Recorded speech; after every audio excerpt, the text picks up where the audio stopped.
Hello, I'm Sally Pointer. It's a bit of an overcast day today. It's towards the end of May. We've had quite a lot of rain and high winds, so I haven't been out for a few days, but on my last walk I did spot that the ash keys were looking just about ready, and I'm hoping they're still fresh enough that I can pickle some today. Now, ash trees have got a very special place in folklore. In Norse mythology, Yggdrasil, the world tree, is a big ash tree. In British folklore, they're seen as plants of protection and healing. Things like spear shafts were made out of ash. They're a very, very useful tree. But the bit we're after today are the keys. Oops. I'm going to get a bit closer without falling over the bridge. I'm just by the bridge over the river at the moment. So these will develop into the winged seeds a little bit later on. And for pickling, we want them as young as possible. If the seed has started to develop properly, we've had it. But what I'm hoping at the moment, if I can get this in focus so you can see it, I will do some close-ups, that inside the seed hasn't really started to form yet. If I can get into this with one thumbnail. This is the trouble when you're filming yourself, there's only ever one hand to do things with. There we go. So that's still pretty tender to the touch, and that should do the trick for our pickling nicely. So all I'm going to do is pick off some bunches of these, and then we're going to take them home. They're going to be boiled up a couple of times. That removes any bitterness and softens them, and then they go into a spiced vinegar. Now, the trick with ash keys is to make sure the seed inside hasn't developed. So if you hold them up to the light, which I did try but it didn't show up on camera, you can usually see if there's an ash seed developing inside.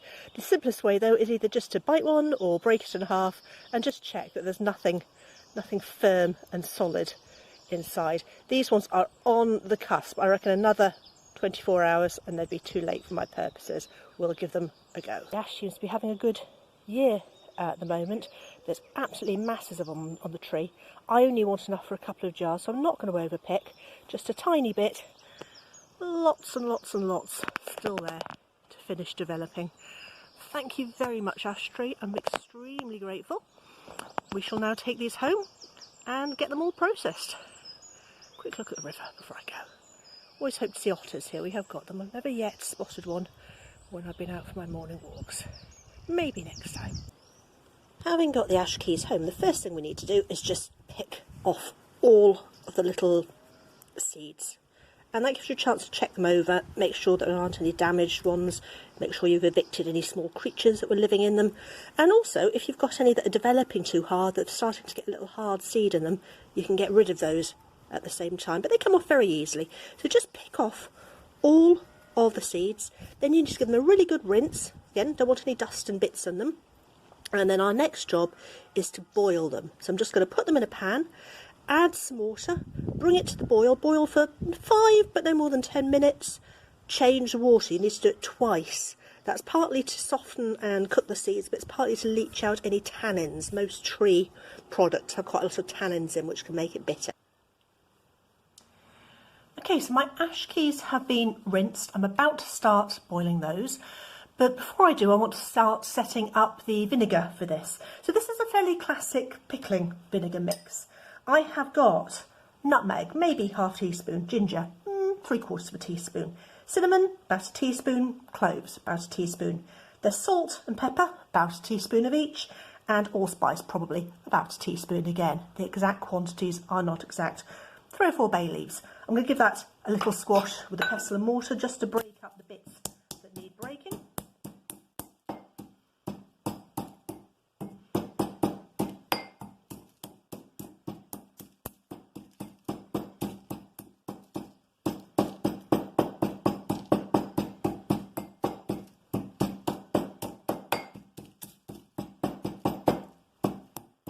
So I'm really just bruising those. I'm going to strain them before I pickle in this particular case, so it doesn't matter if there are bits.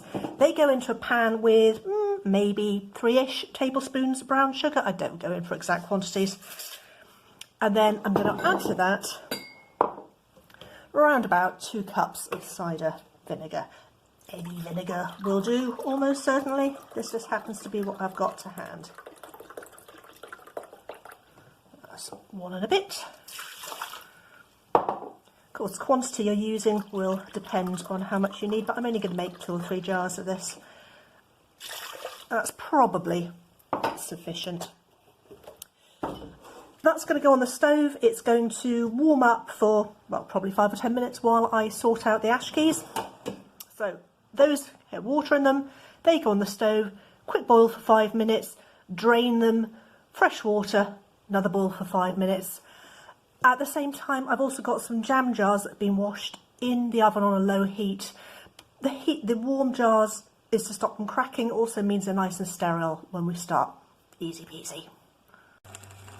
That's the first boil just about finished. That's had 5 minutes. It's still a nice bright green at the moment. The vinegar is just stewing quietly to itself. I'll drain those, refresh the water, same again, and we're ready to bottle up. This really doesn't take long to set up.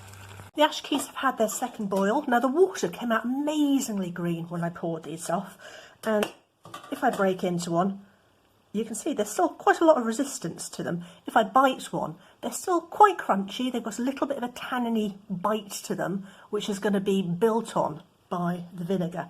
The vinegar has stewed for a bit. I'm just going to give that a swirl and a strain.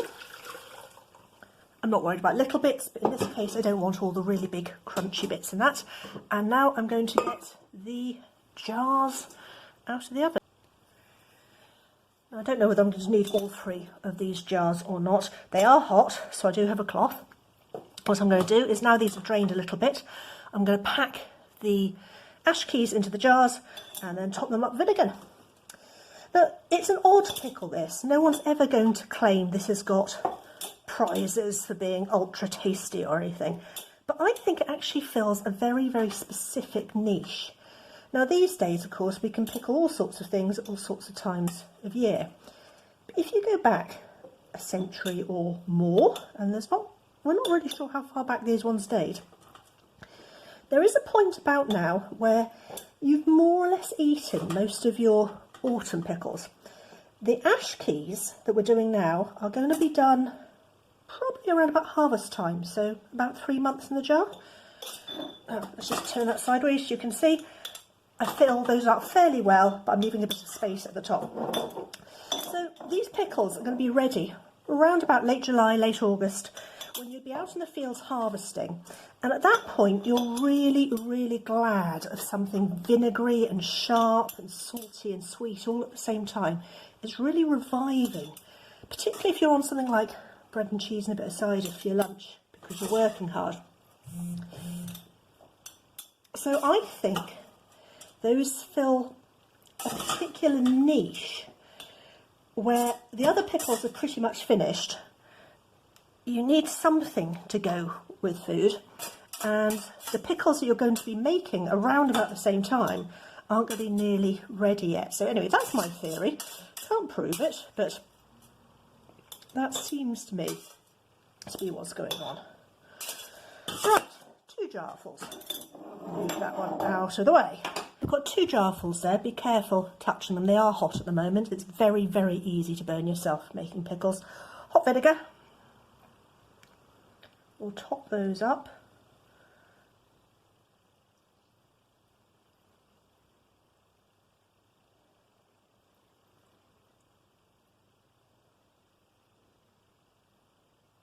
I think perhaps I should have made the tiniest bit more vinegar, but I'm not too worried about that because that's very nearly right. These are going to stay hot for a couple of minutes. I'm only 1/4 of a cup out. I'm just going to put some vinegar in the pan, heat it up really, really fast. It'll only take a second or two. Top those up and then we'll seal them while everything's really nice and toasty. Okay, that really did take just 2 minutes flat to sort out.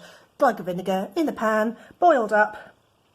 There's more than enough spices already in here to balance that out. Till it's the first pickle of the year. Usually I get my iron rather better by the end of this. So we're going to seal the jars down, put a label on them. In this case, I think I might keep them in the fridge, but otherwise in a nice cool place, and we should be able to eat these in about 3 months. Lids on while they're good and tight, and you'll get a good seal. Just need a label now.